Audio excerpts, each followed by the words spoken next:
Herkese merhabalar. Kanalıma hepiniz hoş geldiniz. İnşallah iyisinizdir. Malum haftalardır yokum. Geçen hafta videoya giriş yaptım aslında neden buralarda olmadığıma dair. Instagram'dan takip edenler bilirler zaten.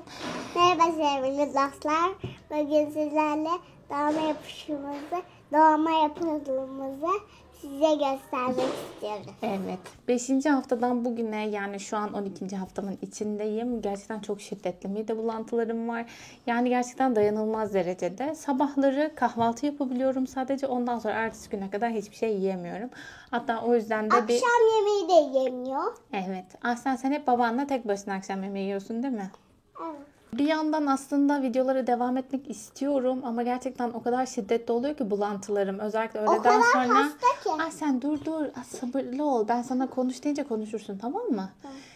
Bulantılarım o kadar şiddetli oluyor ki normalde böyle günlerimi vlog şeklinde çekmek istiyordum. Hatta Ahsen'e hamileyken de hatırlarsınız, belki eski takipçiler bilirler. Böyle hafta hafta videolar çekerdim, paylaşırdım. Çok güzel olurdu. Hem ben tecrübelerimi paylaşırdım hem de benimle aynı haftada olan anne arkadaşlarım bana destek olurlardı. Şimdi de aynı şey yapma niyetindeyim ama bir türlü yapamıyorum bu durumdan dolayı. İşte haftalık videolarımızı paylaşmaya başladık. Onu da şöyle bir yere bırakırım. Oradan eğer takip etmek isteyenler varsa bakabilirler. İnecek misin? Gel. O videoları genelde sabahları çekmeye çalışıyoruz ben iyi olduktan sonra. Hatta ben de niyet ettim, dedim ki seninle beraber ben de çekeceğim. Hafta hafta tekrar paylaşmaya başlayacağım dedim. Şimdi bugün Barış'ın yeni videosu yayınlandı. Rabia seninki nerede dedi. Dedim ki yani benim öyle bir güç bulamadım. Sonra dedim ki kendi kendime, Rabia illa her şey mükemmel olmak zorunda değil. Şu an mesela akşama yemeğimiz yok.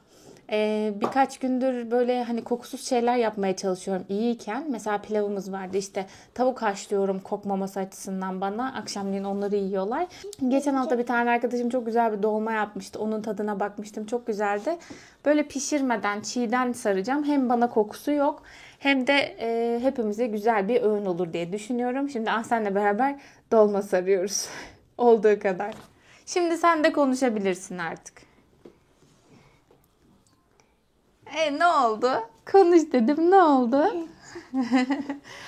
Sen doğaçlama takılmayı seviyor değil mi? Cam açık kalıyor, ses geliyor. Vantilatör açık oluyor, ses geliyor. Her şeyin sesi bu. Evet, her şeyin sesi geliyor. Şimdi biz Ahsen'le beraber dolma sarıyoruz. Sarma sarıyoruz yani. Ahsen sarma sarmayı çok sever değil mi Ahsen? Evet, ben bunu eskiden de sarıyordum. Size paylaşmıştı annem. Evet. Instagram'da Ahsen bir pancar dolması sarmıştı. Babaannem vermişti onu. Keşke şimdi de pancar dolması yapan olsa da yesek Ahsen. Değil mi? Anne ne kadar yeter? Bir tatlı kaşığını doldur bebeğim. Ne kadar? Bak şu kaşığı bir temizleyelim.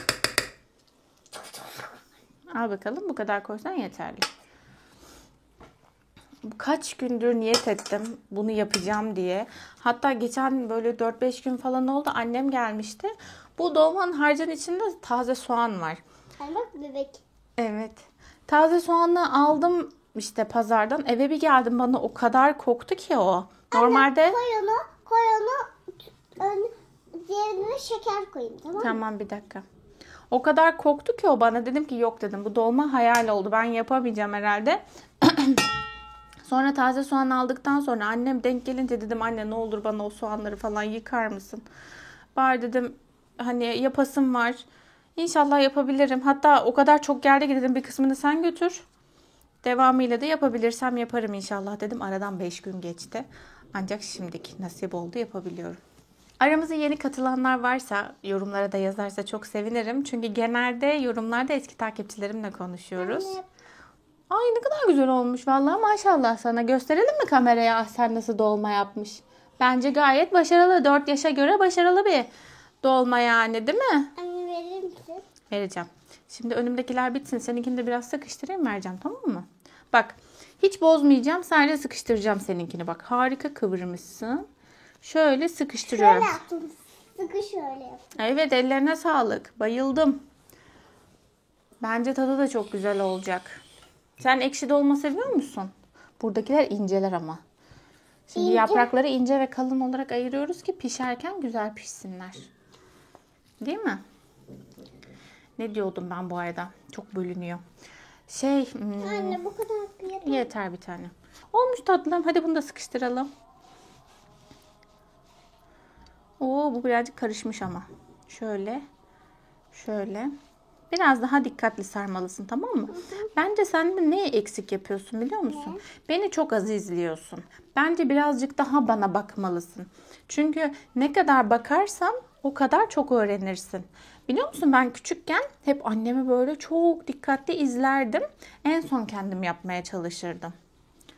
Bu arada ben küçükken annem çoğu şeye benim elimi sürdürtmezdi. Hani kızım sen zaten büyüyünce çok yapacaksın diye. Ben çok heveslenirdim bir şeyler yapmaya. Şu an o yüzden seni böyle bozsa bile, bazen yırtılsa bile yeter ki hevesi bozulmasın. Ama şimdi ben annemi de anlıyorum. O an mesela ben yapmak istediğim zaman... Annem. Bir dakika vereceğim sana da. Hayat koşuşturmasından, evin işinden, gücünden çok da fazla uğraşamazdı açıkçası. Akşama kadar evdekilere yemek yetiştir, ütüyü yap, onu yap, bunu yap. Şimdi benim mesela öyle çok fazla bir ütü yapma zorunluluğum yok. Benden ütü bekleyen yok. Bütün zamanım Ahsen'le. Olur mu? Olur tabii ki. Bakalım ikinci bebiş gelince nasıl olacak? Bence daha her şey kolaylaşacak diye düşünüyorum. İkinci bebek videoya karşı yapmazsa, yaramaz olursa videodan bağır çağır. Niye çağırsın canım? Söyleriz ona. Bak video çekiyoruz deriz. Ben sana nasıl mesela şimdi konuşabilirsin de diyorum. Veya bazen diyorum ki sen diyorum şimdi sessiz olmalısın diyorum. Sen beni anlıyorsun değil mi? Kardeşine de böyle anlatırsak bence o da bize anlar, öyle değil mi? Anlatırız ona. Bu arada umarım bu video böyle şey olmaz. Saçma sapan konuşmaların bir araya gelmesi gibi olmaz. Çünkü bir şeyler anlatırken sen araya gelince biraz kafam karışıyor. Zaten benim eskiden yani gebelikten önce B12 eksikliğim vardı. Gebelikle beraber sanki böyle kafamın içinde bir balon varmış gibi.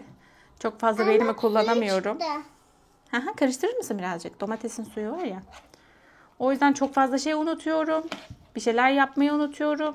Mutfağa gittiğim zaman niye gittiğimi unutuyorum. Arkadaşlar, burada çok var. Siz de eğer çok yaparsanız her gün anneniz yemezse çok kalır. Çocuklara onlara yardım edebilir. Ama 4 yaşındaysa. Niye 3 yaşındaysa olmaz mı? 3 yaşındaysa da olur. 4 yaşındaysan da olur. Bugünkü videomuz böyle olsun. Biraz böyle aniden çektiğim bir video oldu. Hemen üzerime giydim. Meşhur Eva yurdumu taktım. Kameranın karşısına geçtim. Sizi çünkü haberdar etmek istedim. İnşallah bir sonraki hafta daha iyi olurum. Daha iyi olduğum videolarla da tekrar karşı karşıya geliriz. Bebekle de gelir. Bebekle de geliriz. Dualarınızı bekliyorum. Benim de dualarımda olacaksınız hepiniz. Bir sonraki hafta görüşünceye dek kendinize çok iyi bakın. Allah'a emanetsiniz.